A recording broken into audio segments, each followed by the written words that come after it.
Welcome back to the channel. We got the OBS in the garage. Finally got the E30 out. We pushed it out into the other garage and I could finally work on literally every other project I have. But today we're going to be working on the OBS. We're going to be removing the stoppers and installing some drop stoppers, if that makes any sense. So these came with the kit, but I didn't know what they were for. And ever since I dropped it, the truck has been very, very bouncy. It's like, imagine this, you have coilovers and they're like in the stiffest settings ever, and you just bouncing everywhere on every little bump. That's the OBS. So today we're gonna be fixing that by installing these lowering drop or drop lowering, I don't know, something, just shorter stoppers.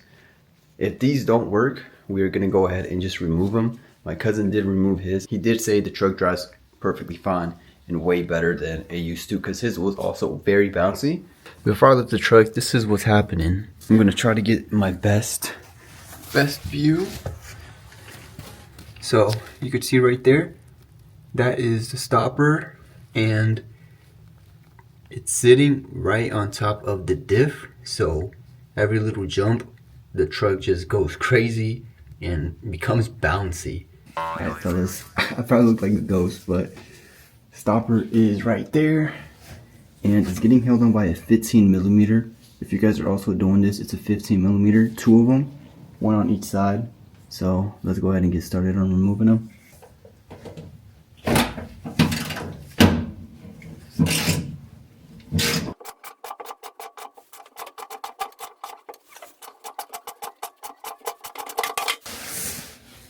The bolts are pretty damn rusty. Alright, there we go. We got one off. Okay, I'm gonna have to be using a wrench on this one. It's got, I believe, some cables that I can't get off, so I'm gonna go get a 15mm wrench.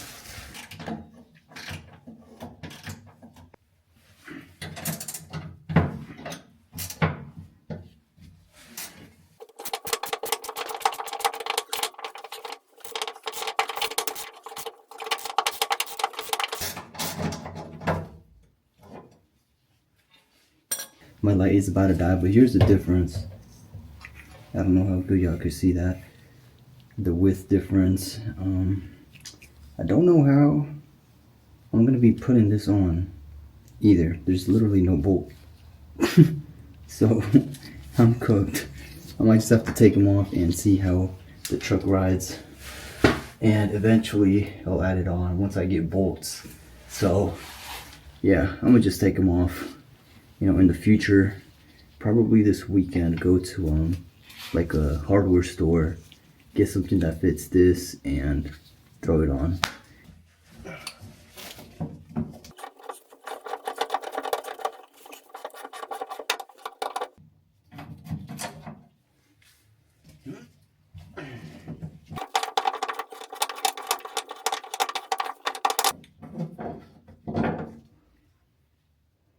Alright, now let's drop the truck. Hopefully it doesn't hit the wheels.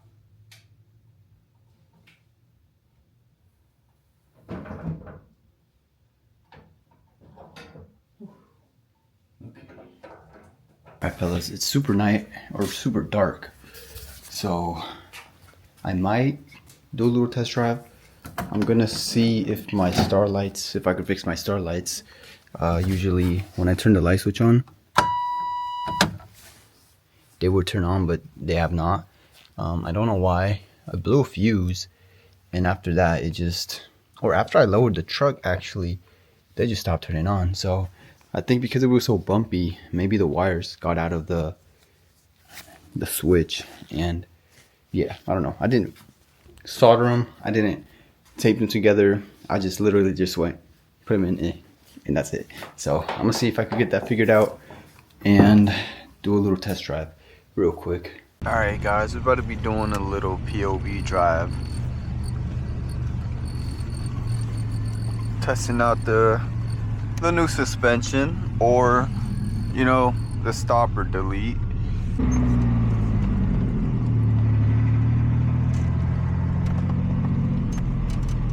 I also got my starlights running. They were actually disconnected, how I was saying, and I did tape them down this time.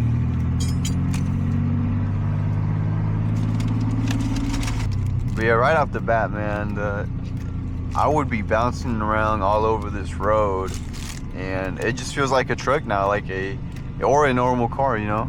It doesn't bounce around, nothing.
So far, so good.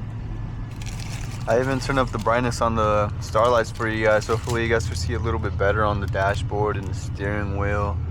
It was pretty dark when I looked at the camera, but hopefully it's bright enough for you guys to see.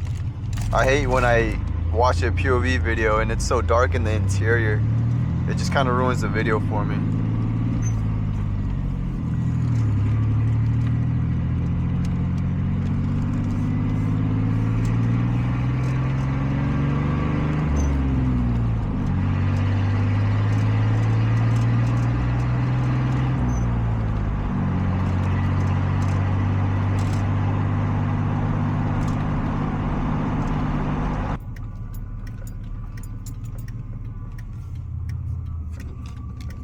No, yeah, this thing drives way better.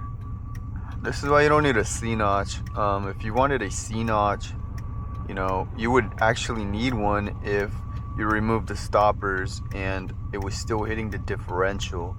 But since it's not hitting the differential, there's no need for a C-notch.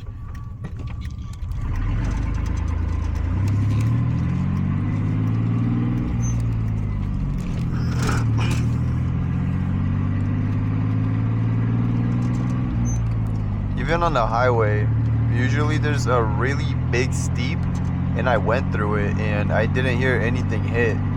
So I definitely don't need a C-notch, and I'm glad. I wasn't trying to pay anyone $600 for someone to do a C-notch. I would do it, but I would have to get a lot of learning experience to actually cut up my truck and weld.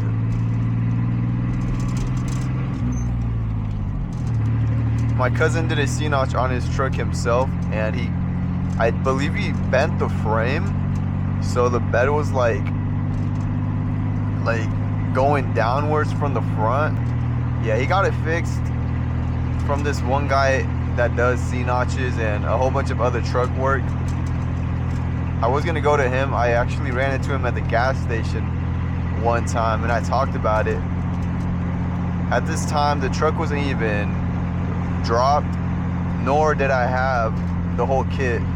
I was just talking out of my ass trying to see how much he would charge me, but he really didn't even give me a price. All he said was take it to his shop, he'll check it out, and he might be able to do the drop kit, or that he will be able to do the drop kit.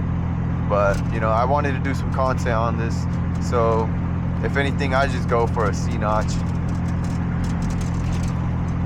But there's really no content there if I get, you know, the truck worked on. It's not it, man. I really want to get my hands on this thing, do everything I could myself for the learning experience. So yeah, guys, that's gonna be the end of the video. Hope you guys enjoyed the video. Like, comment, and subscribe, and I'll catch you guys next time.